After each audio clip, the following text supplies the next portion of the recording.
Hoje eu quero falar de uma das características de Jesus, que eu acho, assim, tremendo para a gente ter um entendimento. Jesus, ele era inclusivo. Ele incluía pessoas na sua vida por onde ele passava. A palavra já começa, o ministério de Jesus na terra começou já, ele incluindo os seus apóstolos. Incluiu um pescador, incluiu cobradores de imposto, incluiu doutores, incluiu vários homens. Onde ele passava, ele ministrava a palavra e pessoas eram inclusas no seu ministério. A palavra de Deus diz que quando ele estava para ir em ascensão a Deus, estava indo para junto do Pai, ele deu essa palavra para os discípulos, dizendo para eles: e eis que eu sobre vós envio a promessa de meu Pai, contudo, permanecei na cidade, até que sejais revestido do poder do alto. Jesus estava encerrando o seu ministério aqui na terra, como homem, como pessoa física, estava voltando para o Pai, mas ele tinha delegado algo para os homens, que os homens dessem continuidade no que ele começou. Só que ele deu uma ordem aos homens antes de tudo isso acontecer. Antes que os homens fossem incluídos nesse ministério, antes que os homens exercessem o ministério a qual ele ensinou, ele deu uma ordem aos homens: permanecei na cidade, até que do alto vocês sejam revestidos de poder. Para daí eles darem continuidade nesse ministério. Mas na palavra de Deus, no livro de... Vamos lá primeiro, o significado da palavra inclusão. Como a Mayra anotou, também anotei aqui, só para a gente tirar uma conclusão. Do que nós estamos falando hoje, o porquê o tema dessa mensagem é inclusão? Significado: inclusão é o ato de incluir, acrescentar, ou seja, adicionar coisas ou pessoas em grupos, em núcleos que antes não faziam parte socialmente. A inclusão representa um ato de igualdade entre os diferentes indivíduos que habitam determinada sociedade. É gostoso quando você pega o significado. Jesus Cristo queria incluir esses homens agora ao ministério que ele iniciou na terra. A palavra de Deus diz no livro de João, capítulo 14, um pouquinho mais para frente. João 14.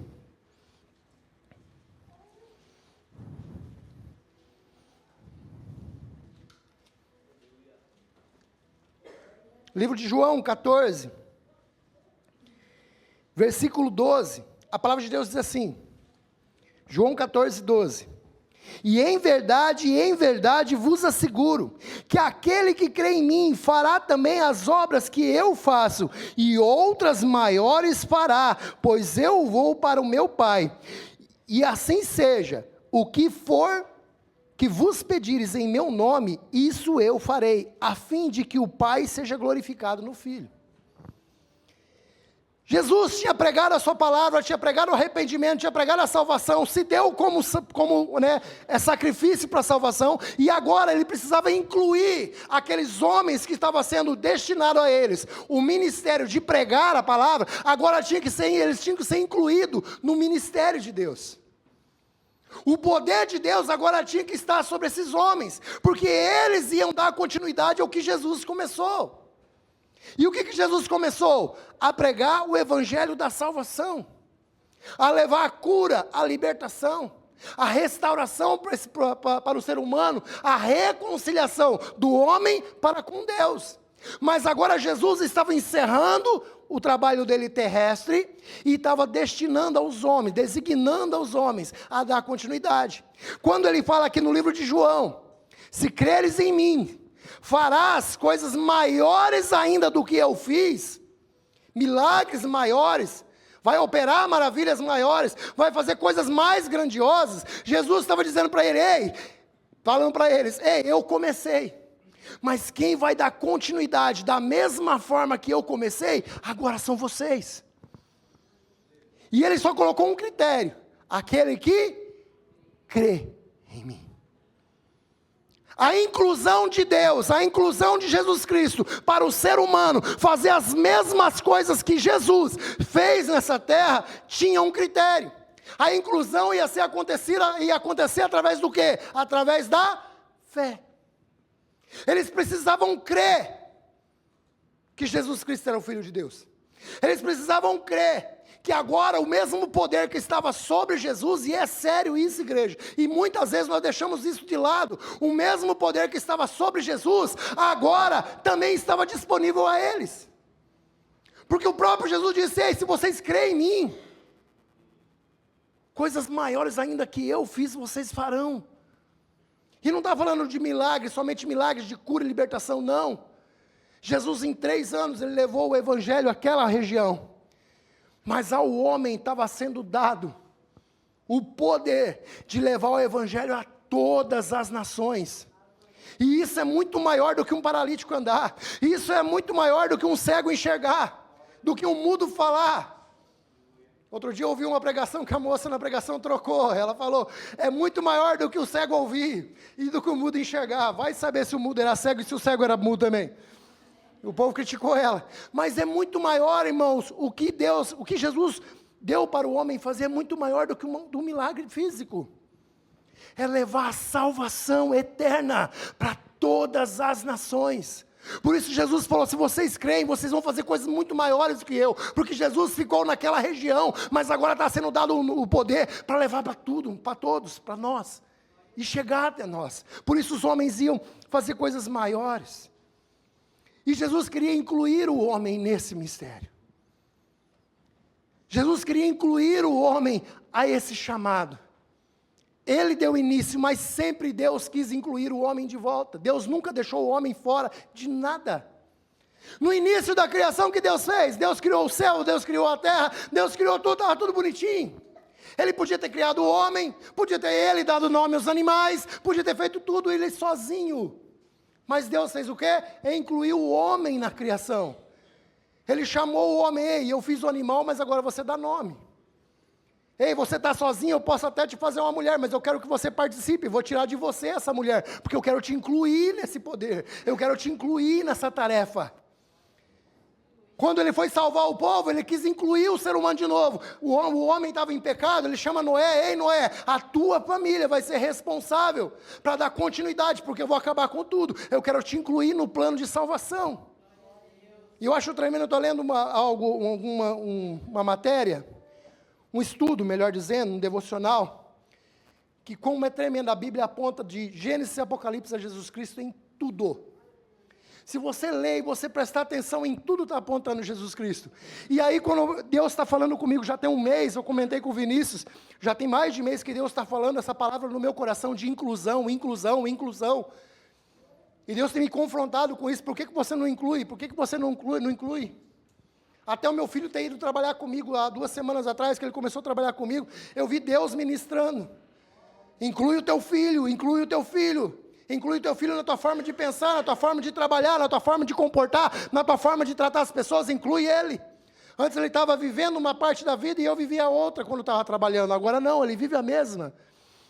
E Deus começou a ministrar no meu coração: será que eu estou incluindo as pessoas à minha volta? Será que eu incluo a minha esposa na hora de tomar decisões dentro de casa? Eu tomo decisão sozinho ou eu incluo ela nas decisões? Eu incluo meus filhos nas decisões? Quando eu estou trabalhando perto de uma pessoa que ela é menos desprovida ou menos desfavorecida no trabalho que eu estou exercendo, eu estou excluindo essa pessoa ou eu estou incluindo essa pessoa para ajudar ela a fazer melhor? A inclusão faz parte do ser humano, é o ministério que Deus deu para nós: incluir pessoas, ajudar pessoas, conduzir pessoas. Nós muitas vezes somos muito separatistas. Se a pessoa torce, hoje eu brinquei com a irmã Rai, que ela estava com o chinelo do Palmeiras, só misericórdia. Depois eu vi a irmã Michele com o do Corinthians, eu falei: piorou, Jesus. E às vezes a gente separa pessoas por causa de um time de futebol, por causa de uma cor de pele, porque ela é de outro partido político, e olha que está chegando política aí.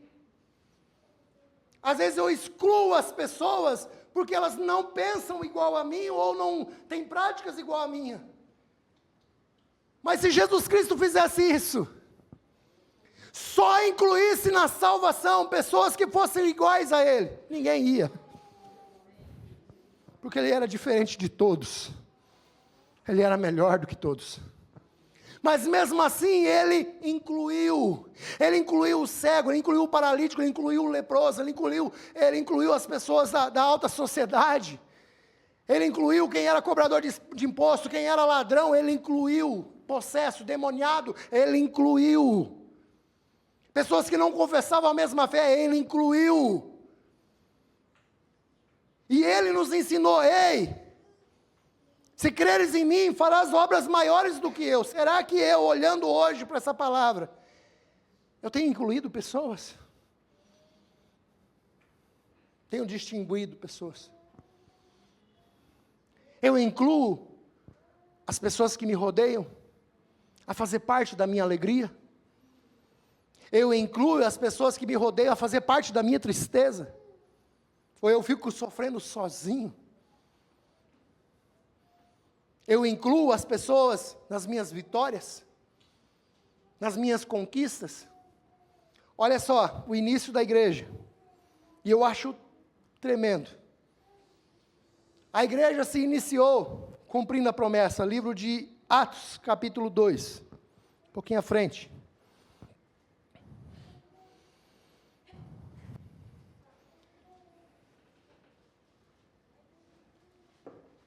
A palavra de Deus diz assim, que no livro de Atos, capítulo 2, vamos lá. E ao completar o dia de Pentecostes, Atos 2, 1. E ao completar o dia de Pentecostes, estavam todos reunidos num só lugar. De repente veio do céu um barulho semelhante a um vento soprando muito forte.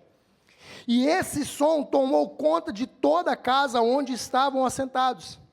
Então todos viram distribuídas entre eles línguas de fogo, e pousou uma sobre cada um deles, e todas as pessoas ali reunidas ficaram cheias do Espírito Santo, e começaram a falar em outras línguas, de acordo com o poder que o próprio Espírito lhe concedia, que falassem. Ora, preste atenção, estavam ali, morando em Jerusalém, judeus tementes a Deus, vindo de todas as partes do mundo. Ao ouvirem aquele estrondo, ajuntou-se um grande número de pessoas, e ficaram maravilhados, pois cada um ouvia falar em sua própria língua ou dialeto. Perplexos e admirados, comentavam uns com os outros, porventura não são eles todos galileus? Não são galileus todos esses que estão falando? Como então cada um de nós os ouve falar em nossa própria língua materna? Nós que somos partos, medos, elamitas, habitantes da Mesopotâmia, Judeia, Capadócia, do ponto e da província da Ásia, Frígida e Panfilha, Egito, e das partes da Líbia, próximos a Girene, e romanos, que estão morando aqui, tanto judeus como convertidos ao judaísmo, cretenses, árabes, todos nós ouvimos discursar sobre as grandes realizações de Deus em nossas próprias línguas. Até travei a língua para ler tanto nome, irmão, e eles colocam tanto nome difícil, né? Porque esse povo não fazia um nome mais fácil, Cafelândia, Corbélia, Cascavel, né? JS, isso, Tupanci, vamos lá. Podia ser mais fácil, mas eles colocaram os nomes, mas eles incluíram, olha só que tremendo. Jesus chega para eles e fala, ei, eu estou indo, mas não saiam de Jerusalém, permaneçam aí, até que todos sejam revestidos do alto. Só que eles não sabiam o que estava acontecendo. Por que Jesus Cristo primeiro queria que eles fossem revestidos do alto? Porque quando eles foram revestidos do alto, não estava só os discípulos. Havia todo esse povo aí, que eu não vou mencionar porque é muito difícil. Havia todo esse povo a rodear eles, à volta deles. A palavra de Deus diz que eles estavam num templo, ali todos adorando, e as pessoas ouviam eles adorando e glorificando, e as pessoas iam se achegando, pessoas de toda parte. que não falavam o mesmo dialeto, mas eles iam chegando porque viam eles adorar a Deus, glorificar a Deus, e eles ouviam o que tinha acontecido, que havia um homem chamado Jesus Cristo, que tinha operado milagres, tinha morto, mas sim, ele tinha ressuscitado, e aquele povo que estava ali, era representante dele, e o povo foi chegando, mas como ia ser pregado o evangelho para eles, se cada um falava uma língua diferente? A palavra de Deus diz que quando o Espírito Santo desceu no lugar, o revestimento do alto, o cumprimento da promessa que Jesus disse, eles começaram a falar em línguas estranhas. E primeiro veio o vento forte, daí desceu fogo do céu. E esse fogo pousou, línguas de fogo pousava sobre a cabeça daquele povo. E eles começavam a falar em outras línguas. E sabe qual eram as línguas que eles falavam? A língua que aquele povo precisava ouvir. Aquela imensidão de pessoas que estavam ali começou a ouvir na sua própria língua, e eles começaram, mas espera aí, aqueles lá não são galileu, mas eles estão falando a mesma língua que eu, e eu estou ouvindo o que eles estão falando, que havia sim Jesus Cristo, que morreu e ressuscitou, e nos deu o direito da salvação, e aquele que crê nele, será salvo. Eles estão pregando e eu estou entendendo. Deus estava através do Espírito Santo incluindo aquele povo na salvação. E esse ato foi tão tremendo, que você não tem ideia. Fala para o teu irmão se você não tem ideia de quão tremendo que foi isso, que até hoje o Espírito Santo habita nesses homens, e através disso a palavra de Deus chegou até você. Parou para pensar nisso, irmão? Ou alguém aqui fala hebraico, aramaico, grego, alguém aí? Nós estamos ouvindo a palavra no português. Através do que aconteceu naquele dia, a palavra foi dando continuidade. Pessoas foram inclusas, só que eu quero frisar agora no início da igreja. O início da igreja foi o dia de Pentecostes. A palavra de Deus diz que aquele dia logo Pedrão, que se sentia até afastado de Jesus, porque tinha negado. Mas Jesus, quando foi visitar eles no mar, falou assim, chama os meus discípulos e a Pedro, porque Jesus queria incluir Pedro. Pedro achava que não era mais merecedor. Negou Jesus 3 vezes, falou, não, eu estou excluso do negócio. Agora, se ele voltar, ele vai falar com os outros, não vai falar comigo, porque eu neguei ele 3 vezes. Mas Jesus, sabendo do que havia no coração de Pedro, Daniel, ele mandou avisar, chama os meus discípulos e a Pedro, porque Pedro estava incluso também, através do perdão, através do amor. Pedro estava incluso de novo, chamou a eles, e Pedro naquele dia, esse homem que tinha negado Jesus, naquele dia começou a pregar com autoridade. Ele foi revestido de poder, ele foi revestido do Espírito Santo. Aquele Pedro que só fazia caca, agora estava pregando a palavra. E a palavra de Deus diz que Pedro, quando abriu a boca e começou a pregar, mais de 3.000 almas se converteram em uma pregação. Uma pregação. O homem que gostava de puxar a espada e cortar a orelha, agora estava salvando vidas. Estava exercendo o ministério que Jesus tinha dado, disse que ia acontecer. Coisas maiores ainda do que eu fiz, você fará.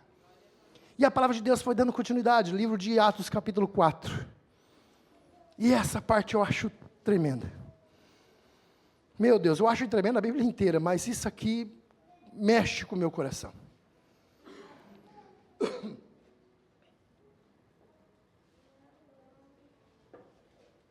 E hoje eu prometo, eu não vou me alongar. Vou terminar antes das crianças chegar. A igreja começou, e agora daí a gente vai entender um pouquinho o que a Mayra ministrou, e a gente não combinou nada. O que a Mayra ministrou aqui no início. Aonde está o meu tesouro, está o meu coração. Esse povo entendeu o que é isso. Mas eles entenderam de uma forma que, meu Deus, me constrange hoje. Me constrange ler essa palavra hoje. Olha aqui com esse povo. Como que a igreja que nós chamamos de igreja primitiva, mas que tinha que ser a igreja contemporânea, atual. Olha como essa igreja, como esse povo se comportava como igreja, como eles agiam como igreja. Como eles praticavam a inclusão, que é o ponto principal hoje da ministração, o tema da ministração. Como eles praticavam esse ato de inclusão. A palavra de Deus diz assim, no livro de Atos, capítulo 4, versículo 32. E da multidão dos que creram, um só era o seu sentimento. Olha, presta atenção nisso. E da multidão dos que creram, um só era o seu sentimento, e a maneira de pensar. Ninguém considerava exclusivamente exclusivamente os seus bens que possuía, mas todos compartilhavam tudo entre si. Com grande poder, os apóstolos continuavam a pregar, testemunhando a ressurreição do Senhor, e maravilhosa graça estava sobre eles. Não havia uma só pessoa necessitada entre eles, pois os que possuíam terras ou casas, as vendiam, traziam o dinheiro da venda e depositavam aos pés dos apóstolos, que por sua vez repartiam conforme a necessidade de cada um. Então José, um levita natural de Chipre, a quem os apóstolos deram o sobrenome de Barnabé, que significa filho da consolação, sendo proprietário de um campo, vendeu-o, trouxe o dinheiro da venda e o colocou junto aos pés dos apóstolos. Somente até aí. Daqui a pouco nós damos continuidade, que não acabou. Irmão, se tem uma forma mais linda de entender como que a igreja começou, é entender como esse povo agia. Isso aqui me constrange, isso aqui. E eu louvo a Deus porque me constrange, que mostra, Senhor, o quanto eu preciso mudar. O quanto eu preciso ser transformado, o quanto eu preciso ser curado, o quanto eu preciso ser semelhante a essa igreja, a este povo. Eles tinham uma preocupação tão grande de viver aquilo que Jesus ensinou, que eles tinham medo, Fábio, de ser mais do que o outro. Eles agiam de tal forma e entenderam esse amor de tal forma que ninguém podia ser excluso desse amor. Esse amor foi derramado para todos. Que eles tinham uma preocupação tão grande que até as suas posses, e aí a gente entende o que a Mayra pregou, que a Mayra ministrou de início, que até as suas posses, suas casas, suas terras, eles vendiam, entregavam-na nos pés dos apóstolos e falavam: ei, reparte de igual modo para todos. Ninguém tinha necessidade de nada junto deles. Todo mundo agia de igual modo, todo mundo vestia de igual modo, todo mundo tinha o mesmo lucro, todo mundo tinha o mesmo sentimento. Quando chegava pessoas, alguém estava necessitada, eles pegavam aquele dinheiro e repartiam entre si, para que ninguém fosse melhor do que o outro. O melhor eles sabiam que era Cristo. O melhor entre eles era Cristo. E hoje, olhando a igreja de hoje, será que nós se comparamos a eles? Irmão, isso aqui é sério. Hoje se fala tanto da transição, e a gente sabe que está acontecendo. A transição da igreja, a igreja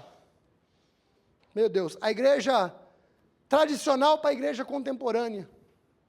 Essa transição que está tendo da igreja. E a gente sabe que a igreja precisa evoluir.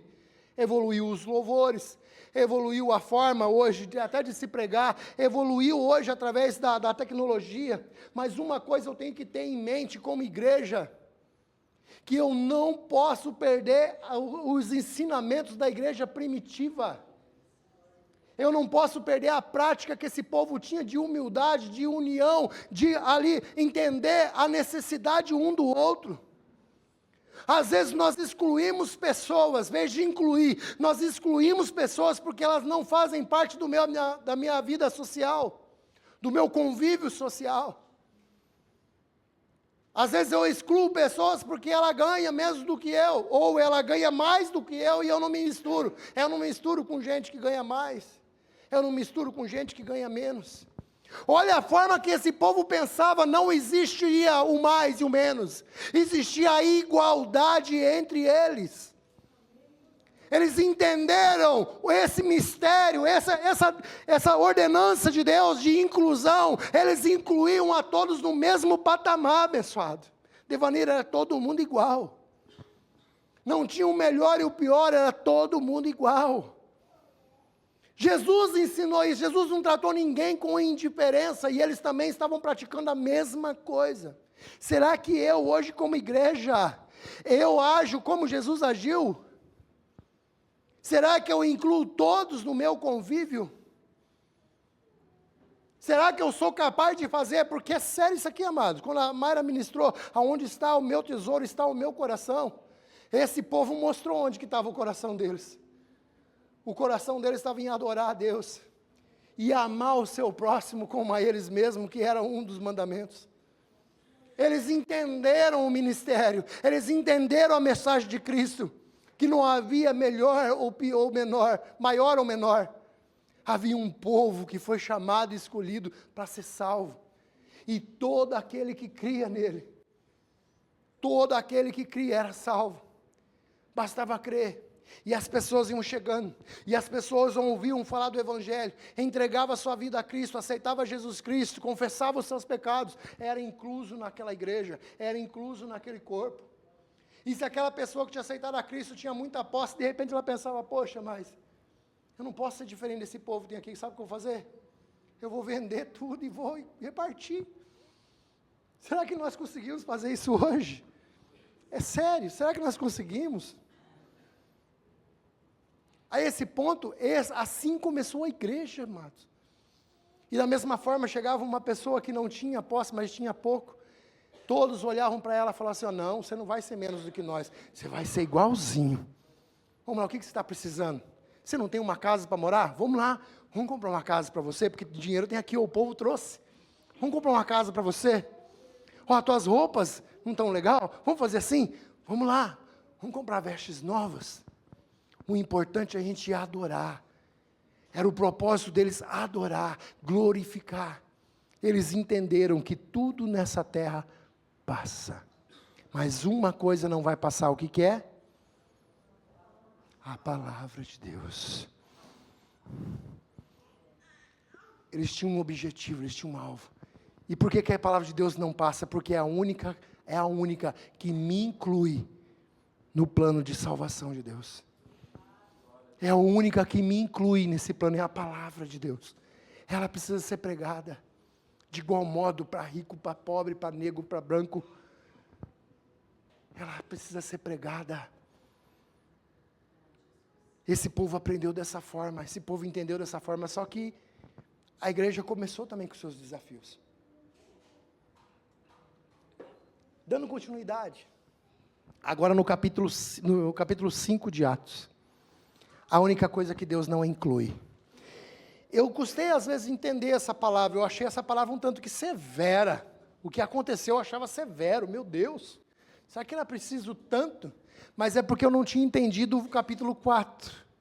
E a palavra de Deus, eu gosto de ministrar isso. A palavra de Deus é para ser meditada, é para você parar e pensar, raciocinar. Quando Jesus pregava em parábola, porque ele queria que o povo pensasse.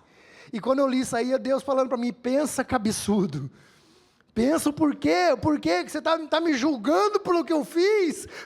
Lê antes, lê o capítulo antes que você vai entender. E agora vamos ler o capítulo que eu sempre, às vezes eu questionei Deus por causa desse capítulo. Se fosse verdadeiro, irmão.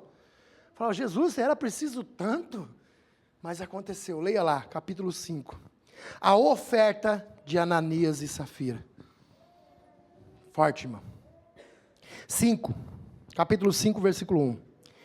Entre mentes, um certo homem chamado Ananias, com sua esposa Safira, também vendeu uma propriedade, mas ele reteve parte do dinheiro da venda para si, tendo conhecimento disso também sua esposa, e levou a parte restante e a depositou aos pés dos apóstolos.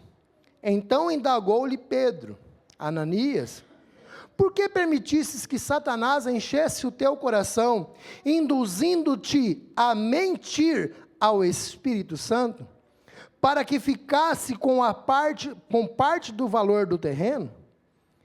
Mantendo-o contigo, porventura não continuaria teu? E vendido, não estaria todo o dinheiro em teu poder? como pudesses permitir que tais ideias dominassem tua vontade? Não foi a homens que mentiste, mas contra Deus. E ao ouvir essa admoestação, Ananias caiu morto. Então grande temor tomou conta de todos os que souberam do que havia acontecido. Só por aí, daqui a pouco fala da mulher dele e aconteceu a mesma coisa, se você ficou curioso. O que aconteceu com o Safira? A mesma coisa. E às vezes nego, a gente chama de nego, eu ficava questionando Deus por causa disso. Sabia disso? Eu questionava Deus. Questionava assim, não criticando a Deus, mas falava assim, nossa, foi tão severa a atitude de Deus. O homem caiu morto, gente. Porque ele não deu todo o dinheiro da venda do terreno. Mas por quê? Só que a gente fica pensando, será que era preciso, logo no início da igreja, amor, todo mundo se amando, todo mundo se abraçando, todo mundo aceitando Jesus Cristo, tudo em paz, tudo alegria, vai lá um homem, pã, cai morto porque não deu o dinheiro do terreno. Mas Jesus nunca pregava a respeito de amor, mas quem matou não foi Pedro. Quem matou Ananias foi quem? O próprio Deus. Olha que coisa tremenda, quando a gente começa a entender o propósito de Deus. Aquele povo estava vivendo de uma forma tão linda, tão pura. O povo do início da igreja estava vivendo de forma pura, de forma linda, que eles repartiam entre si para ninguém ser diferente. Apareceu lá o Barnabé, foi lá e vendeu um campo muito grande que ele tinha, e ele foi lá e deu o dinheiro para os apóstolos, repartiu o dinheiro ali para os apóstolos, para repartir entre o povo. Ananias e Safira, vendo isso, eles também queriam ser inclusos. Você não queria fazer parte de uma igreja dessa? Eu queria. Quem queria ir? Diz amém. Rapaz, todo mundo tinha, era tudo igual. Né? Eu ia lá chegar, nego, me dá lá teus aviados, teus represas de peixe para mim, e eu te dou minha casa alugada para você morar. E estava tudo certo. Hermes, você usou 80 alqueires de terra, agora metade é meu, 40 é meu, 40 é seu. Tá tudo certo. Quem que não queria fazer parte desse povo? Eu queria, gente. É bênção. Ananias e Safira olhou e falou, opa, eu quero fazer parte desse povo. Eu quero também. Então, para nós fazer parte, eu acho que o negócio é o seguinte, eu entendi. Pensa Ananias. Eu tô imaginando que a cabeça de Ananias, misericórdia. Não quero ser morto que nem ele, mas vamos lá. Eu entendi. Para fazer parte desse povo tão bondoso, tão querido, tão amoroso, a gente vai vender a nossa terra, mas vamos fazer o seguinte, não vamos mudar tudo não, combinou ele e a mulher, olha ele e a mulher combinando, cuidado irmão, às vezes você combina com a tua mulher, nem com o que você está combinando com a tua mulher, às vezes não é de Deus, viu, cuidado que você combina, vamos combinar assim, a gente chega lá e fala que a gente vendeu por tanto, mas o restante, vai que não dá certo o negócio, a gente tem um trocadinho guardado. Só que ele achava que ele estava enganando quem? Os homens. Amados, quando nós não somos sinceros em nossas atitudes, não é a igreja, o Brasil para Cristo que você está enganando, não é o pastor Carlos, pastor Fernando, pastor Danilo, os presbíteros, os diáconos, os obreiros, não é o irmão que está aí do teu lado. Quando nós não somos sinceros para com Deus, nós estamos mentindo para o próprio Deus. Ananias foi lá e tentou mentir para os apóstolos, só que Pedro já estava cheio de quem? Do Espírito Santo, e ele tinha conhecimento da verdade. O que aconteceu? Pedro falou para ele, Ananias, por que você está fazendo isso? Você podia ter pego o dinheiro tudo para você, nós não estamos pedindo dinheiro, a terra era tua. Pedro falou isso, você não precisava nem ter vendido, era tua. Mas daí você vai, vende, e chega aqui e quer mentir para o Espírito Santo, Ananias. O Espírito Santo, amados, eu acho que ele estava tão feliz com aquele momento da igreja, tão lindo, que daí agora começa a entender o porquê que ele matou Ananias. Porque uma coisa Deus não vai incluir, o pecado. Aquele povo estava aprendendo a viver em santidade, em arrependimento, mas daí chega um homem com a prática que destruiu toda a humanidade, o pecado. O início de todo o sofrimento foi o quê? O pecado, a mentira.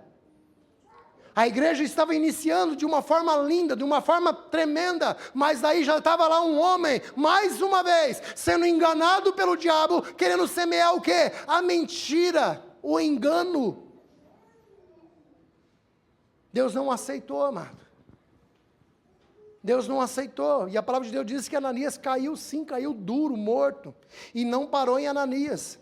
Como ele havia combinado com a esposa, vem Safira. Safira vai lá e entrega também parte do dinheiro, falando a mesma história que ele tinha combinado com Ananias. O que aconteceu? Os mesmos moços que levou Ananias para ser enterrado, estava voltando para dentro, de repente chegaram lá, estava outra mulher agora morta também, morreu também. A semente estava ali, já tinha sido germinada no coração de ambos. Amados, qual semente está sendo germinada no meu coração?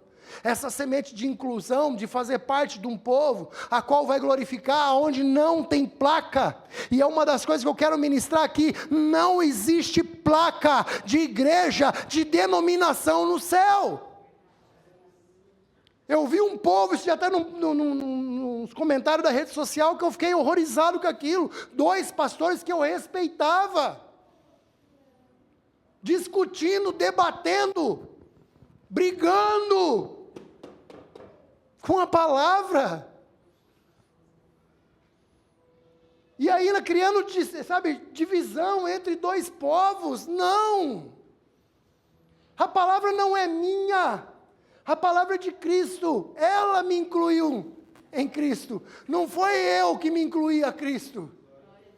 Foi ela, e eles debatendo quem estava certo e quem estava errado, e os 2 se tornaram errados. Não, igreja. Não existe separação entre pessoas, distinção entre pessoas. No céu não vai haver isso. Vai haver um povo que adora a Deus. Primeiro, que não deveria existir placa de igreja. Deveria ser que nem a igreja primitiva, a igreja de Cafelândia, a igreja de JS, agora lembrei. A igreja de JS, a igreja de Cascavel, a igreja de Corbélia, a igreja de Nova Aurora, não uma placa. A igreja. Porque é essa que vai para o céu, não a denominação, a igreja. Agora olha para o teu irmão e fala para ele: quem é a igreja?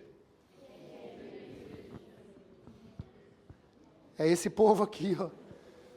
A igreja é esse povo aqui de Atos, capítulo 4. Para mim ser igreja, é sério igreja. Para mim ser igreja, eu tenho que ser parecido com esse povo de Atos, capítulo 4. Um povo que inclui pessoas, que ajuda pessoas, que age de igual modo com todas as pessoas, que prega um só evangelho, uma só verdade. Essa é a igreja que Jesus vai vir buscar. Essa é a igreja inclusiva. Eu quero te convidar a ficar de pé.